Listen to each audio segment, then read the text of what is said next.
Right now, JYP is down 0-1.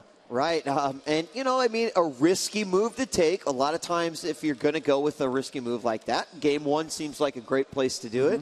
Now, I almost wonder what JYP was thinking as he was like, he's not responding to this. He's not doing anything. This is maybe a free win for me. I don't know. But either way, remarkable defense, and then the transition. Absolutely incredible. Antigua Shipyard's next. Antigua Shipyard, the map choice by JYP. And, you know, I honestly think that if there's one position where it's good to cheese, it's always in the first map of a best of 3, because then your opponent's a little bit caught off guard. He's a little bit concerned if you held it off. But if you're JYP, you're going to be thinking, ooh, my opponent didn't even react. He didn't even flinch. Yeah, and thus probably not going to see any sort of a repeat on that. And I was, again, looking at the Twitter wall, and a lot of people say, well, there's one right there. This is the most insane PvP I have ever seen in my life. That's just a small sample of what we see up there. Remember, you can tweet us at DJ Weed, at Day9TV, and, of course, include the hashtag RBLAN and show your support. Great job by Full Sail and Red Bull supporting esports. Loving every minute here at Full Sail University. I mean, feel free to tweet at Full Sail and thank them for this amazing venue that has housed a lovely crowd of enthusiastic viewers. Yes, hello. There's nothing but better gamers here, Marcus. That's right. That's right. So, again, right when we started that matchup, I was talking about how I've really been impressed by the PvPs as of late, that have started to really turn around in terms of it not to be my least favorite matchup to watch. And gosh, they have a game like that, and again, it just solidifies that statement a little bit more. Now, of course, after something like that, we're not going to see anything too crazy. So it's going to come down to, again, those very fundamental mechanics and philosophies as it comes to the mirror match, Protoss versus Protoss. Ooh, look at this. SaSe, no gas. Guys are ready. He's going to build a pylon. I've seen him do this build before. Pylon and gas on 16. Now, watch the way he does this timing. What he's going to be doing is he's going to be building a double gas. This is... This one I had seen before, this delayed pylon and assimilator, but this double assimilator, very slick little opening. This is going to allow him to get a zealot up as well. He can still throw down the cybernetics core, but because he delayed that cyber core, he still has enough money to build this other assimilator. So meanwhile, look at this. There's the zealot going down. He's actually able to be ahead of JYP's zealot. It's a weird little rearrangement of timing that SaSe's using. He can't really afford to put 6 units into gas, so he's going to stick with 4. Yeah, and we have seen that happen before. Now, we saw JYP's gateway go down a little bit before SaSe's, but again, as you said, he's going to have that zealot out first. In fact, do we even have nothing even building right now for JYP. He's going to see that zealot. He's going to try to chase out that probe, and now, of course, we've got zealot number 2 on its way. Oh, this is actually insane by SaSe. He's going to be able to get 2 Zealots and 2 Stalkers out at the time that JYP is going to have just 3 Stalkers. So this is a very interesting and aggressive opening by SaSe. This is his trademark style. This, you have never seen this before build. And now we've got just the first unit here being built for JYP. It will be that Stalker. He's going to throw down a Twilight Council almost immediately after that first Stalker gets out. And, of course, just now waiting as he's sitting lower on minerals. And as probes go 23 to 22, SaSe ahead with just the 1. I don't understand how this is happening. I mean, SaSe has 4 Stalkers and 2 Zealots. Look at this. Here comes Stalker 1. Stalker 2 is going to be finishing. It's 1 Stalker for JYP, 2 Stalker, 2 Zealots. They're actually both even in the Twilight Council, and SaSe is a little bit ahead in the probe production. And Warp Gate. And Warp Gate. What? Yeah, he's ahead in Warp Gate. SaSe's ahead in every single regard at this point in time. This actually seems like it should be impossible. There's the blink about to get started for SaSe. I mean, I've never seen such phenomenal economy management. And we got 2 more on its way. The Warp Gate's about to finish. He's only going to need these 2 gates as he has 2 more Stalkers come out. It really maximizes all of the units that he can get initially out of that gateway. And honestly, I feel like, Blink was going to come a little bit earlier for JYP, but oh, look at this. What a discovery it is going to be as these 3 Stalkers realize there is a lot more behind here than just this. Wow, those 3 Stalkers from JYP running right up against this small force from SaSe. Now he's going to push back. He has extra Stalkers coming up. Jeez, this is a well-timed build from SaSe. Oh my god, it's like a 4-gate strength with 2 gateways, and he gets Blink, and there comes gateway 3 and 4. The only advantage JYP is going to have is that his Blink is finishing up a little bit sooner, but JYP hasn't even started those other gateways. I mean, this is unreal, the optimization that SaSe has done on this build. Yeah, and just having those Zealots and that additional probe in there, I mean, you know, even when Blink finishes up, there's going to be nothing that's going to stop SaSe from possibly brute forcing his way into the main. But JYP has managed to sneak a pylon up all the way into the main. Very common in this matchup. These little sneak attacks are so brutal. SaSe is going to have to do some good decisions here, but that is all he's really been known to do this tournament.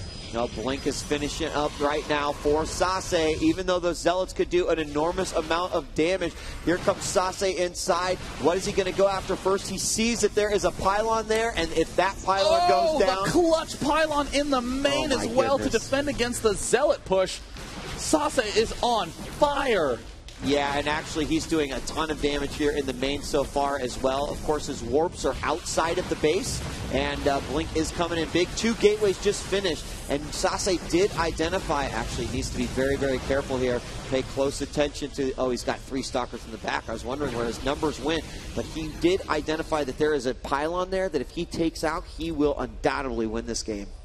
I mean, this is a very thin position right now for JYP. 2 critical pylons for JYP right now. They are even in the probe count. In terms of the Stalker count, JYP marginally ahead. And right now, SaSe still, finally manages to spot that one single pylon, doing so much havoc in his main base. Manages to get a little Zealot versus Zealot battle. Who will come out on top? It looks like it ain't going to be SaSe. Yeah, Zealot's going to run by. He's going to bring Zealot number 2 into the mix. He sacrifices the other Zealot to make sure that he can take him out. Meanwhile, here comes the force moving out for JYP. He's not in position. Not all of SaSe's Stalkers are actually fighting in that battle, and it's going to be a battle of the Blink. More Stalkers are coming in. Now, any Stalkers will have to be warped in the high ground from JYP. This is, it's going to come down to control. Oh, and it looks like both of them are performing brilliantly, but more of SaSe's Stalkers are in the yellow. But it looks like JYP's Stalkers are falling a little bit faster. He sneaks a Zealot on in, but it looks like JYP, having slightly superior micro, is going to be able to clean this up, but SaSe, with some nice retarget firing, does manage to pick off a few of his own, and JYP pushes back the Swede. And immediately off of that victory, we'll see JYP warp in to that pylon. And unfortunately, you wouldn't think that it would do that much damage, but now that he is able to capitalize off of that little victory there at his natural, you know, why not? He is going to stop it. He does take down 1 Stalker in the meantime, and that pylon does fall. So, you know, where are we at? Unit counts 4 to 7 Stalkers. Make that 10 now as JYP warps in another round, and he is behind by a little bit. SaSe has 2 additional probes here, and, I mean, everything else is about even. Wow, I mean, this is a little bit of a weird position because both players were, I mean, JYP desperately trying to get that Blink control up to be able to defend. SaSe clearly going for a very aggressive play, and what do you do now as either player? Both of them are going to have to build a lot of Stalkers, and it looks like we may have ourselves a ridiculous micro battle incoming, but look at SaSe with these 2 Zealots doing a little bit of a counter. Oh, and it's going to come right as these Stalkers are moving up the front of the ramp. A pylon's being built in the back. Was there another warp in? Not sure. Nothing so far inside the main base, and SaSe, all 2 Zealots are going to go to combat that. Oh, it looks like already getting some good kills, though. He did manage to pick off a lot of probes. 5 did manage to be the lead that SaSe gave himself, 28 to 23, and now SaSe has blinked out to the low ground. He might be able to take the swing back in his direction, but no, he manages to pull out in time.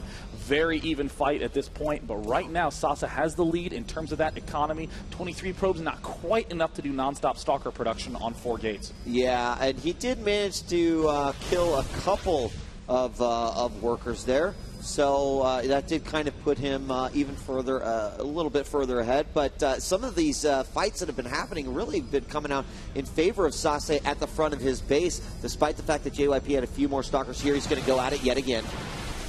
There in the engagement, it looks like 3 is the Stalker lead currently for JYP. It is 10-13, a single sentry there. If it can get enough for a Guardian Shield, that's going to help so much in that fight. It looks like SaSe's getting a little bit overeager. The sentry at the front needs the force field, and he does nail a nice force field. SaSe tries to blink 2 steps to the right, so that way he can end up getting a little bit of an extra shot, but JYP knows that his window is rapidly closing out. Oh yeah, very, very quickly. A few more Zealots marching up to the front. Again, the blink just going back and forth. The battles between these two guys. Stalkers getting lower on both sides. I've never seen so many unhealthy Stalkers here. And again, 12-14, the 2 Zealots. We got a sentry as well for SaSe. I mean, we are even on Stalkers right now. And the funny thing is that SaSe is in a little bit of an uncomfortable spot because he actually has to build more pylons.